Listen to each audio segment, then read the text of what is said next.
തൃശൂരിൽ വിദ്യാർത്ഥികൾക്കെതിരെ ലൈംഗികാതിക്രമം നടത്തിയ അധ്യാപകൻ അറസ്റ്റിൽ. മലപ്പുറം വാണിയമ്പലം മടശ്ശേരി സ്വദേശി മുൻസാഫിറാണ് അറസ്റ്റിലായത്.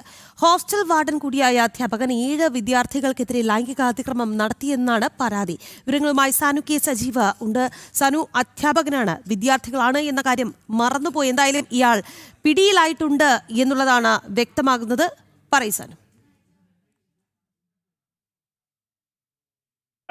വിദ്യാർത്ഥികളെ പരാതി നൽകിയിട്ടുള്ളത് 7 വിദ്യാർത്ഥികളാണ് ഈ അധ്യാപകന്റെ ഭാഗത്തു നിന്ന് മോശമായിട്ടുള്ള പ്രവർത്തനത്തെ തുടർന്ന്, ലൈംഗിക അതിക്രമത്തെ തുടർന്ന് ചൈൽഡ് ലൈന് പരാതി നൽകിയത്.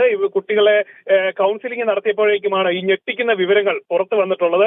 അറബിക് അധ്യാപകനാണ് ഇപ്പോൾ പിടിയിലായിട്ടുള്ളത്. മലപ്പുറം വാണിയമ്പലം മാടശ്ശേരി സ്വദേശി മുൻസാഫിറാണ് ഇപ്പോൾ അറസ്റ്റിലായിട്ടുള്ളത്. എന്തായാലും മറ്റു കുട്ടികൾക്കും സമാന നിലയിൽ ഇത്തരത്തിലുള്ള ചൂഷണങ്ങൾ ഉണ്ടായിട്ടുണ്ടോ എന്ന കാര്യമടക്കം പോലീസ് ഇയാളിൽ നിന്ന് ചോദിച്ചറിയുന്നുണ്ടെന്നാണ് നമുക്ക് മനസ്സിലാക്കാൻ സാധിക്കുന്നത്.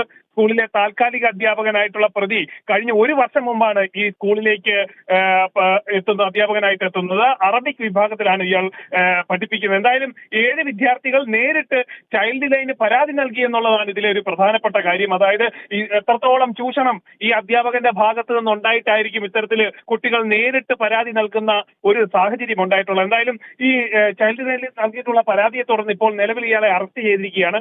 മറ്റു കുട്ടികൾക്കും സമാന നിലയിൽ ഇത്തരത്തിൽ എന്തെങ്കിലും മോശം പെരുമാറ്റം ഉണ്ടായിട്ടുണ്ടോ എന്നുള്ള കാര്യമൊക്കെ പോലീസ് അന്വേഷിച്ചു വരികയാണ്. രാഖി. ശരി സാനു, എന്തായാലും കൂടുതൽ കുട്ടികൾ ഇയാൾക്ക് ഇരയായിട്ടുണ്ടോ എന്നുള്ളത് തന്നെയാണ് പോലീസ് പരിശോധന വിധേയമാക്കുന്നത്. സാനുവാണ് തൃശ്ശൂരിൽ നിന്ന് വാർത്താ വിശദാംശങ്ങൾ നൽകിയത്.